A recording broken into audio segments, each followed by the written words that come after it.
నమస్తే, నేను మీ మాధురి. ఈ రోజు మనతో పాటు ఉన్నారు ఎస్వి నాగనాథ్, ఆస్ట్రో సైకాలజిస్ట్. నమస్తే సార్. నమస్తే సార్, మనకి తెలంగాణలో 12/7 నడుస్తుంది తెలంగాణ ఏర్పడి. అయితే ఫస్ట్ నుంచి తెలంగాణ సచివాలయం చుట్టూ రాజకీయాలు నడుస్తున్నాయి. సచివాలయం కూల్చారు, కట్టారు. ఇప్పుడు మళ్ళీ ఈ డిసెంబర్ 9th తెలుగు తల్లి విగ్రహం ఆవిష్కరణ లోపు దానికి వాస్తులు మార్పులు చేయాలి అంటున్నారు. అసలు ఈ వాస్తు నిజంగా పనిచేస్తుందా? అసలు ఈ వాస్తు వెనకాతలు ఉన్న మర్మం ఏంటి? అందరూ దీని వెనకాతలు ఎందుకు పరిగెడుతున్నారంటారు? అంటే వాస్తు, జ్యోతిష శాస్త్రం వీటన్నిటిలో జిజ్ఞాస, ఒక మనిషిలో కుతూహలం, ఒక కామన్ మ్యాన్ నుంచి, ఒక రిక్షా పుల్లర్ నుంచి ఒక చీఫ్ మినిస్టర్, ప్రైమ్ మినిస్టర్ వరకు ఉన్నటువంటి కుతూహలం, జిజ్ఞాస ఎందుకు పెరిగిందో మీకు చెప్తా. అసలు ఓకే, ప్రతి దాంట్లో ఇప్పుడు వాస్తులో కానీ జ్యోతిష శాస్త్రంలో కానీ మీకు కర్మని లేదా కర్మ సిద్ధాంతాన్ని మనం ఏదైతే తలరాత, విధి అనుకుంటాం చూడండి, చాలా సింపుల్గా చెప్పాలంటే ఈ విధి, తలరాత ఇటువంటివి కూడా మారుతాయి, వాటి మీద ప్రభావం ఉంటుంది. ఫర్ ఎగ్జాంపుల్, ఈశాన్యంలో టాయిలెట్ ఉంది, నైరుతిలో గుంట ఉంది, దక్షిణంలో అంతా కూడా మీకు లోతుగా ఉంది అన్నప్పుడు ఓకే, ఈ నైరుతిలో గుంట ఉంది పూడ్చుకుందాం, ఈశాన్యంలో టాయిలెట్ ఉంది వేరే చోటుకి షిఫ్ట్ చేసుకుందాం, దక్షిణం అంతా డౌన్గా ఉంది కాబట్టి దక్షిణాన్ని రైస్ చేద్దాం, ఉత్తరం అంతా కూడా మనం కొంచెం డౌన్గా ఉండాలి అంటే పల్లంగా ఉండాలి, అక్కడ వాటర్ రిసోర్సెస్ ఉండాలి అని అనుకుంటే సరిపోతుంది కదా. అవునా కదా? ఇప్పుడు మీ ఇంటికే వచ్చాను నేను, అలాంటప్పుడు అది సింపుల్గా అట్లా అనుకుంటే సరిపోతుంది కదా.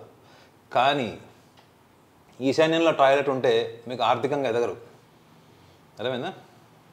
అంటే చెప్తున్నా, అంటే జనాలకి ఉన్నటువంటి ఒపీనియన్ చెప్తున్నా. అంటే ఇది ప్రచారం కూడా అలానే జరిగిందండి. ప్రచారం కూడా అలానే జరిగింది. ఈశాన్యంలో టాయిలెట్ ఉంది, మీకు ప్రమోషన్ రాదు, మీకు ఆర్థికంగా ఎదగరు, మీరు బ్యాంక్ లోన్స్ రావు, మీరు ఎప్పటి నుంచో ఇల్లు కొనుక్కుందాం అనుకుంటారు, ఇల్లు కొనుక్కోలేరు.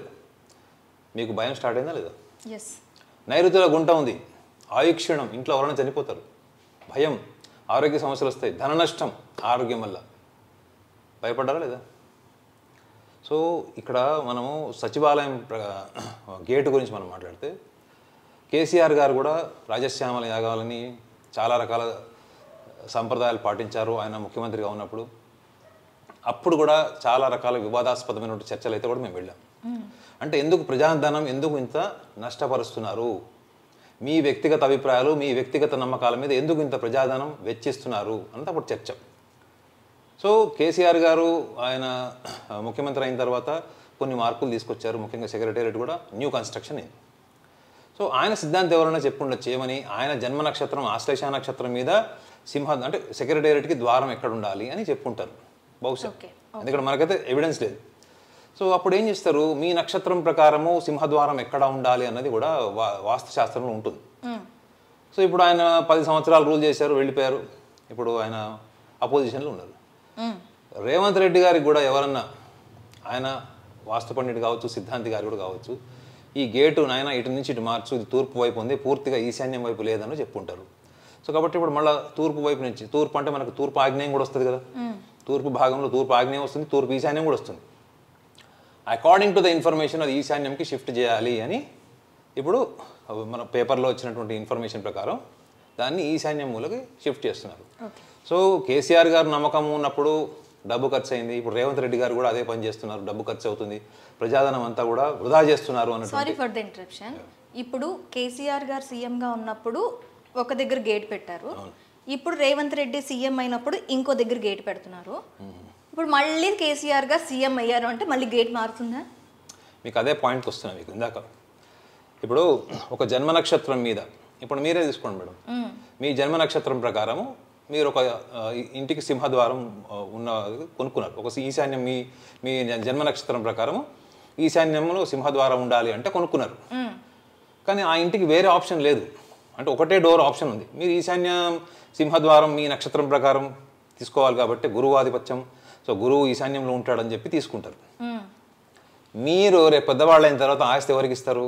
పిల్లలకి ఇస్తారు. సపోజ్ మీ పిల్లవాడికో లేకపోతే మీ పాపదో నక్షత్రం ప్రకారము దక్షిణాగ్నేయంలో వాళ్ళకి ఎంట్రన్స్ ఉండాలి, లేదా పడమర వాయువులో ఉండాలి అని వచ్చింది అనుకోండి, అనుకుందాం కాస్త.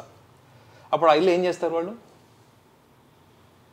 వేరే ఆప్షన్ లేదు, ఇప్పుడు డోర్ అయితే మార్చలేరు కదా. సో వాస్తులో కూడా చాలా రకాలుగా ముందుగానే చెప్పా కదా, జ్యోతిష శాస్త్రంలో, వాస్తు శాస్త్రంలో ఈ కర్మ, విధి, మనం ఏదైతే డెస్టినీ అంటాము, మనం ఏదైతే మనం ఫేట్ అంటాం చూడండి, ఈ విధిని కూడా అందులో చేర్చడం వల్ల ఈ భయము, ఆందోళన, ఉద్యోగం రాదేమో, డబ్బు పోతుందేమో, పదవి పోతుందేమో అనే భయం కూడా చాలామందిని కూడా వాస్తు యొక్క శాస్త్రం ఉంది కదా, ఆ శాస్త్రానికి భయపడేలాగా చేసింది. నిజంగా మనము మయవాస్తు దగ్గర నుంచి మనం చూసుకున్న మయుడు కట్టినటువంటి కన్స్ట్రక్షన్స్ కూడా చూసుకుంటే కూడా అది welfare of the person of the family. ఆ రోజుల్లో రాజులు ఉండేవాళ్ళు. ఒక రాజు సరిగ్గా ఉంటేనే రాజ్యం బాగుంటుంది, రాజు మంచిగా పాలించాలి, ఆ రాజ్యం అంతా సుభిక్షంగా ఉండాలి అంటే మనం ఎటువంటి చర్యలు తీసుకోవాలి కన్స్ట్రక్షన్ టైంలో. ఎందుకంటే మనకి భౌగోళికంగా కూడా చూసుకుంటే కూడా మనకి దక్షిణం వైపు అంతా కూడా నీరుంది, ఉత్తరం వైపు అన్ని కొండలు ఉన్నాయి. అది వాస్తుకు విరుద్ధం అంటే అకార్డింగ్ టు ద వాస్తు శాస్త్రం.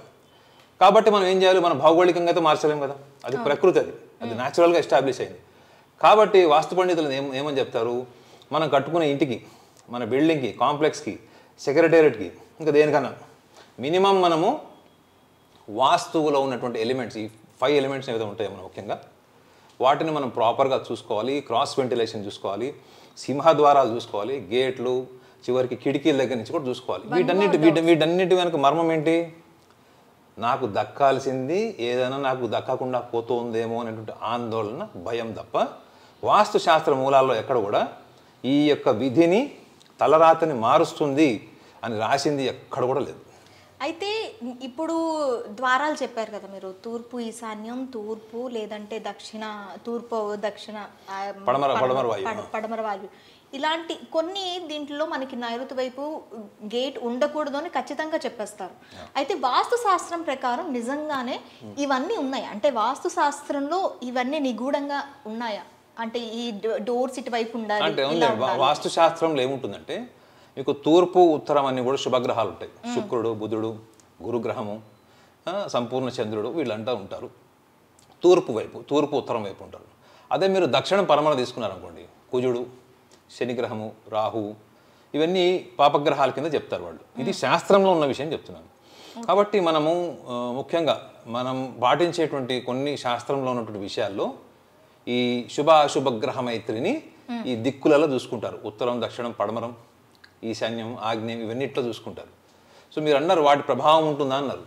ప్రభావం ఉందని చాలామంది పుస్తకాలు రాశారు. 100 ఇళ్ళు చూశారు. ఏమని, ఈశాన్యంలో టాయిలెట్ ఉన్న 100 ఇళ్ళు వాళ్ళలో ఎటువంటి డెవలప్మెంట్ లేదని ఒక అతను బుక్ రాశాడు. అతను చేసినటువంటి పరిశోధన. సో దాన్ని మనం ఎంపీరికల్ రీసెర్చ్ కింద, అంటే ఒక సబ్జెక్టివ్ రీసెర్చ్ కింద తీసుకోవాలి తప్ప అది మనం యూనివర్సల్గా జనరలైజ్ చేయకూడదు. ముఖ్యంగా ఈ సచివాలయం కాంట్రవర్సీ ఏదైతే ఉందో అది వాళ్ళు మీలాంటి మీడియా పర్సన్సే వెళ్ళి దీని వెనక ఆంతర్యం ఏంటి తిరుమలేశ అని అడగాలి. అంతే కదా, అయ్యా ఆయన ఒక ద్వారం పెట్టాడు, మీరు ఒక ద్వారం, మళ్ళీ రేపొద్దున ఆయన వస్తాడో రేపొద్దు ఇంకొకరు వస్తారు, వాళ్ళు ద్వారాలు మార్చుకుంటూ పోతుంటే ఇక్కడ అందరికి కూడా జ్వరాలు వచ్చి ఆర్థికంగా సమస్యలు ఉంటాయి.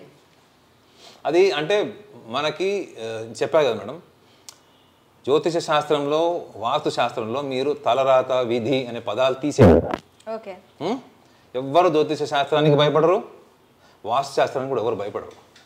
ఎవరు భయపడతారు, తను కోరుకుంది దక్కదేమో, తను కోరుకుంది చేయి దాటిపోతుందేమో, వేరే వాళ్ళ చేతిలోకి వెళ్ళిపోతుందేమో, నేను ఎదగనేమో, నా పక్కన వాడు ఎదుగుతాడేమో, ఈ భయాలు, అపోహలన్నీ మనిషికి సహజ సిద్ధంగా ఒక ఉన్నతమైన స్థాయికి వచ్చినప్పుడు, డబ్బు సంపాదించినప్పుడు, పదవిని అలంకరించినప్పుడు, పదవి ఇంకా పెరగాలి అన్నట్టు ఆశ ఉంటుందా లేదా? ఉంటుంది, పదవికాంక్ష ఉంటుంది. సో ఈ క్రమంలోనే దీన్ని తీసుకోవాలి తప్ప దీని వల్ల, గేటు మార్చడం వల్ల తలరాతలు మారిపోతాయి, నాయకుల యొక్క ఉన్నతి ఇంకా పెరుగుతుంది, దీనివల్ల మన తెలంగాణ రాష్ట్రం అంతా కూడా అత్యున్నతమైన స్థాయికి వస్తుంది, ఇటువంటివి ఏవైతే ఉన్నాయో అది వ్యక్తుల యొక్క అభిప్రాయాలే తప్ప దానికి పూర్తిగా మనం జనరలైజ్ చేసి ఒక సైంటిఫిక్ ఫ్యాక్ట్ లాగా చెప్పలేము.